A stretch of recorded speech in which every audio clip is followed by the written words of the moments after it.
I'm Mr. Levier, and I'm here with Mr. Leury of the Electric Vehicle Council of Ottawa, and we're going to learn more about the Tesla. So my first question to you is, did you find it difficult to transition between the traditional vehicles and an electric car? Not really. The transition is quite easy. Really, the only difference between driving a gas-powered vehicle and an electric vehicle is that when you take your foot off the accelerator, the car slows down by itself. So that's really the only difference.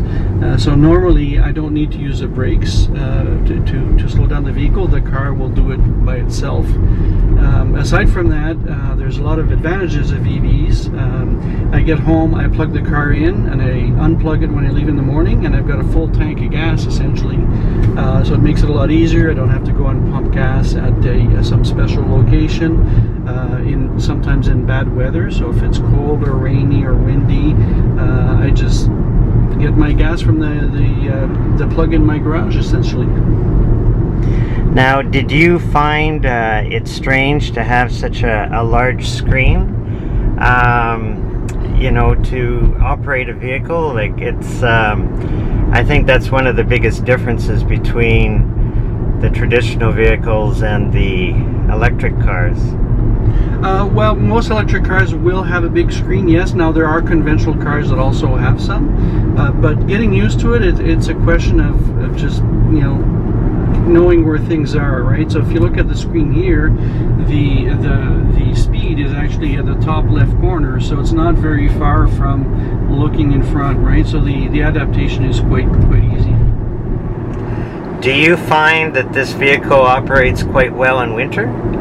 Works really well in winter, and actually that's one of the advantages of EVs. People don't realize this, but to heat a conventional car, you have to let the motor run long enough for the motor to get warm. With an EV, what happens is it's an electrical heating system. Often they use heat pumps, but sometimes it's just regular resistive heating like in a toaster.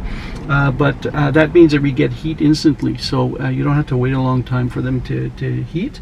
The other thing is that you could preheat your car in the garage with the door closed without any issues. The law actually says that you're not allowed to run a gas car in a garage, even with the door open. So there's advantages like that you don't get with gas vehicles. It's a wonderfully smooth ride with this vehicle. It's, of course, it also depends on the condition of the roads that you're driving on. Can you tell me a little bit about the design of the Tesla vehicle?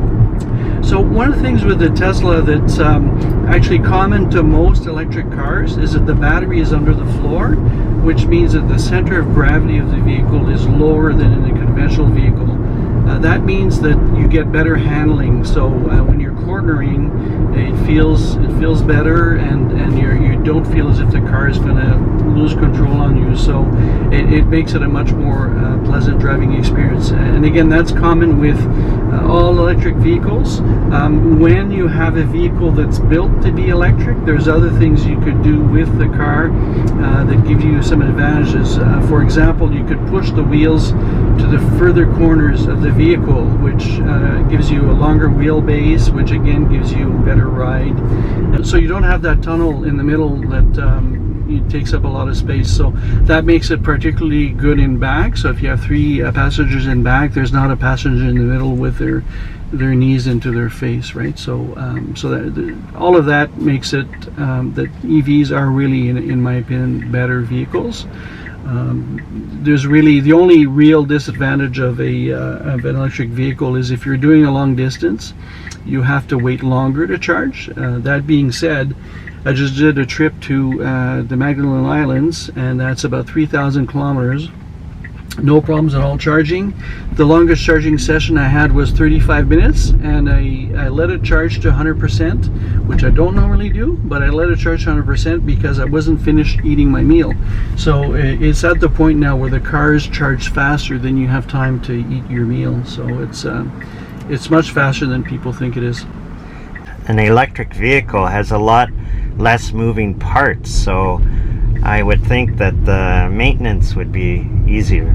Yeah, so there's a lot less moving parts. If you look at maintenance of conventional vehicles, it's generally things that are related to the internal combustion engine. So the muffler, the transmission, the spark plugs, the timing belt, all these things, oil changes. Those are things that you need because it's an internal combustion engine. With an electric car, you don't have any of that, so the electric motor doesn't require any maintenance. Because the car does regenerative braking, most of the energy of braking goes back into the battery, so brakes will last 4 to 5 times longer. So my first EV, I did my first brake job at 275,000 kilometers, which is quite exceptional. Most of the time, people will do brake jobs somewhere between 40 to 60,000 kilometers, sometimes a bit more depending on the vehicle, but essentially they last 4 or 5 times longer than conventional vehicles.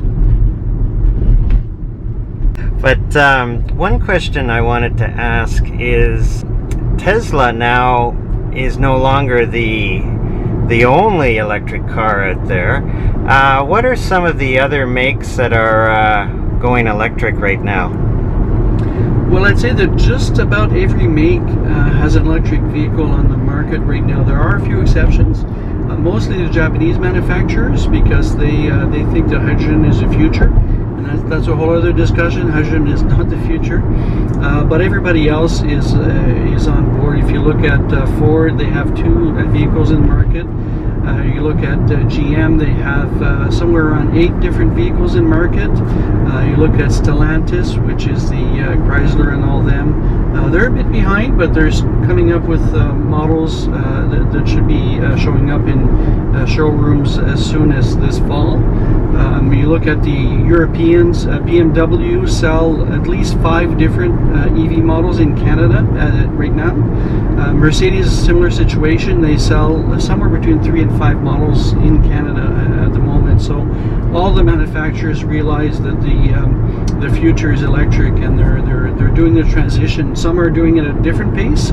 Others are doing it slower and being careful, but they all essentially are going in that direction.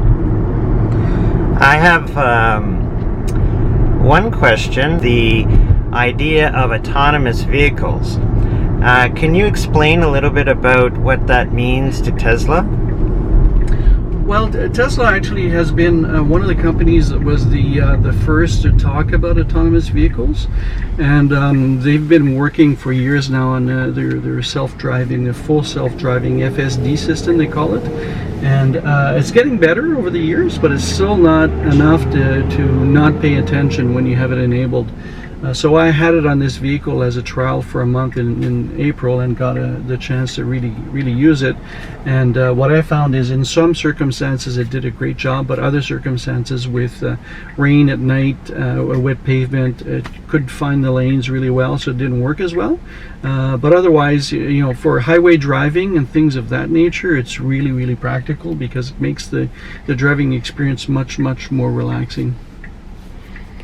And as far as places to plug in, are there more and more places now that you can find to recharge your vehicle? So there's always, they're installing some all the time, so the network is growing. Now, one thing that people should be aware of is that what's happening in North America is all the manufacturers are going to standardize on the one plug, which is the Tesla plug. That means that all the manufacturers, all the vehicles that are manufactured and sold in North America will be able to use the Tesla network. And the Tesla supercharger network is the most reliable network by far, and there's also lots and lots of charging locations. So that will make a big difference, because for people who don't drive Teslas today, the problem is there's a variety of other charging providers, different companies that have different systems, and you have to have different accounts and all sorts of things like that. So it makes charging on the road a bit more complicated than it should be.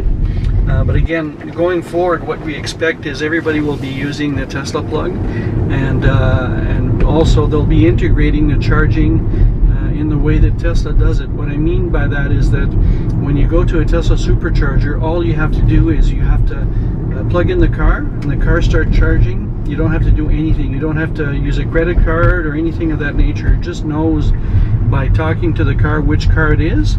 So it knows which credit card should get the bill for it and all that. So it makes it very, very easy to go and charge. Do you notice a lot more electric vehicles on the road?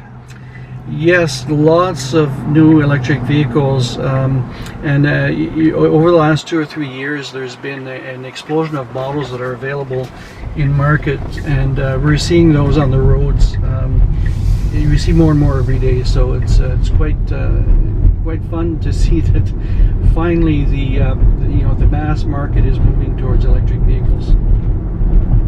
Well, thank you very much for this incredible ride and learning more about electric vehicles. You're welcome.